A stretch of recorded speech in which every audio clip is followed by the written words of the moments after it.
Bueno, vamos a meternos de lleno en un tema que ya está aquí, la inteligencia artificial. Ya no es cosa del futuro, ¿eh? Es una realidad que está dándole la vuelta a profesiones que parecían intocables, como por ejemplo la abogacía. Pensemos un momento en la imagen clásica de un despacho, ¿verdad? Estanterías hasta el techo, montañas de papel, procesos manuales y horas, muchísimas horas, revisando documentos. Pues bien, todo ese mundo se está enfrentando a un cambio, a un cambio monumental.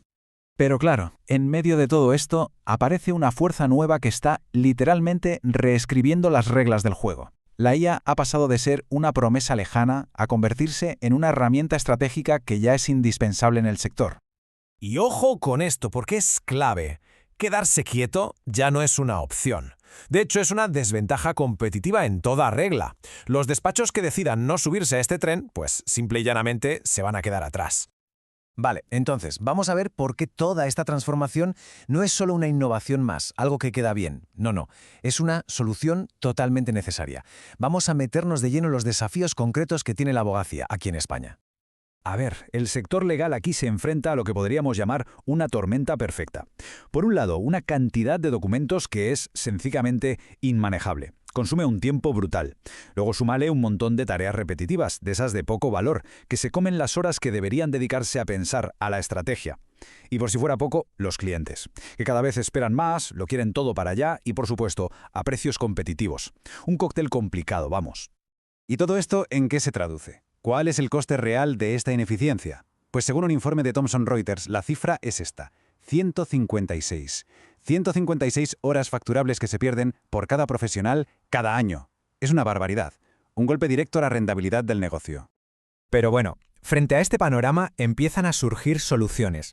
Y aquí es donde la inteligencia artificial entra en juego de verdad, como una respuesta real a estos problemas. Vamos a hablar de los agentes de IA y de todo ese ecosistema que se conoce como Legal Tech. Vale, pero ¿qué es un agente de IA? ¿De qué hablamos exactamente? Pues para que nos entendamos, es como tener un asistente jurídico autónomo pero de software. Es un sistema súper avanzado que es capaz de entender nuestro lenguaje, de analizar documentos muy complejos y hasta de automatizar comunicaciones. No es un simple programa, es una herramienta que replica y sobre todo acelera tareas que antes solo podía hacer una persona. Y las aplicaciones prácticas son una pasada de verdad. Estamos hablando de poder analizar miles de contratos o de sentencias en cuestión de segundos, o de que el sistema te cualifique solo los nuevos clientes que entran, o que redacte borradores de cláusulas estándar, o te gestione los plazos para que no se te pase ni uno. Es que tareas que antes llevaban días de trabajo, ahora se pueden hacer en minutos. El cambio es brutal. Y ojo, que esto no es ciencia ficción. Mirad este mapa del ecosistema LegalTech en España. Es un trabajo de la Fundación Mutualidad de Abogacía y la Fundación PVC. Y es que se ve clarísimo. La cantidad de soluciones tecnológicas que ya existen es enorme. Hay de todo, desde herramientas para gestionar el propio despacho hasta otras súper específicas para tareas concretas. Pero claro, tanto poder, tanta capacidad, pues conlleva una responsabilidad enorme. Así que ahora toca hablar de la parte quizás más delicada. Vamos a meternos con las reglas, los riesgos y, por supuesto, la ética que hay detrás de todo esto. En esto, la Unión Europea ha ido por delante con su reglamento de IA, y la idea que han seguido es un enfoque basado en el riesgo. Es muy visual con esta pirámide. Cuanto más arriba, más riesgo, y por tanto, más estricta es la norma. Arriba del todo están las prácticas que directamente se prohíben, como eso del social scoring, ¿sabes? Puntuar a la gente por su comportamiento. Luego, en la franja de alto riesgo, encontramos sistemas como los que se usan en la justicia, que tienen que cumplir unas obligaciones súper estrictas. Y ya más abajo, pues los de riesgo limitado o mínimo, con requisitos mucho más suaves. Pero bueno, aunque haya regulación, la preocupación sigue ahí, y es muy real. Fijaos en lo que dice la magistrada María José Rivas Velasco. Advierte de algo que da que pensar. El riesgo de que haya un impacto sutil e imperceptible en los derechos fundamentales. ¿Por qué? Pues porque muchas veces ni siquiera somos conscientes de que una decisión que nos afecta la ha tomado en parte un algoritmo. Y aquí lo vemos, es la gran tensión, la doble cara de la moneda. Por un lado, la promesa, que suena genial, una eficiencia brutal, menos costes, menos errores. Pero por otro lado, los riesgos, que no son ninguna tontería, los sesgos de los algoritmos, que pueden acabar perpetuando discriminaciones, la opacidad, eso de la caja negra, que no sabemos cómo funciona por dentro, y claro, el peligro de vulnerar derechos con decisiones que se toman de forma automática.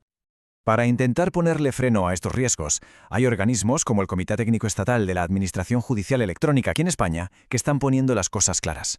Han establecido unos principios éticos que son la base de todo.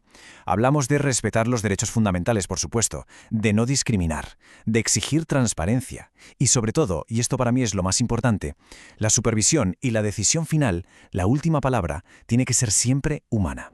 Bueno, pues con todo esto en mente llegamos a la pregunta del millón, la que mira al futuro. ¿Cómo va a ser esa relación entre los profesionales del derecho y la inteligencia artificial? Y claro, la pregunta que está en la cabeza de todo el mundo es esta. ¿Va a sustituir la inteligencia artificial a los abogados y abogadas? Pues la respuesta que dan los expertos es un no bastante rotundo. La idea no es reemplazar, sino potenciar. La IA se ve como una herramienta que va a hacer más fuerte al profesional. ¿Cómo? Pues liberándolo de todo ese trabajo de poco valor para que pueda dedicarse a lo que de verdad importa: la estrategia, la negociación, el hablar con el cliente. Y de aquí sale el concepto del modelo copiloto, que me parece que se entiende muy bien. A ver, ¿cómo funciona? La IA se ocupa del trabajo pesado, del análisis de datos, de las tareas machaconas. ¿Esto qué consigue? Pues que el profesional se libere y se pueda centrar en la estrategia, en la relación con el cliente. La IA le da ideas, le da análisis basados en datos, pero, y aquí está la clave de todo, la decisión final, el juicio crítico, eso es siempre de la persona. La máquina ayuda, pero el humano es quien decide. Así que, para terminar, queda una reflexión en el aire. Si aceptamos que la IA va a ser ese copiloto inseparable en el mundo del derecho, ¿cómo cambia eso nuestra propia idea de lo que es la justicia? ¿Qué significa tener una justicia que sea más eficiente? Sí, pero a la vez potencialmente más algorítmica. Es una pregunta, es la pregunta que seguramente va a definir la próxima era del derecho.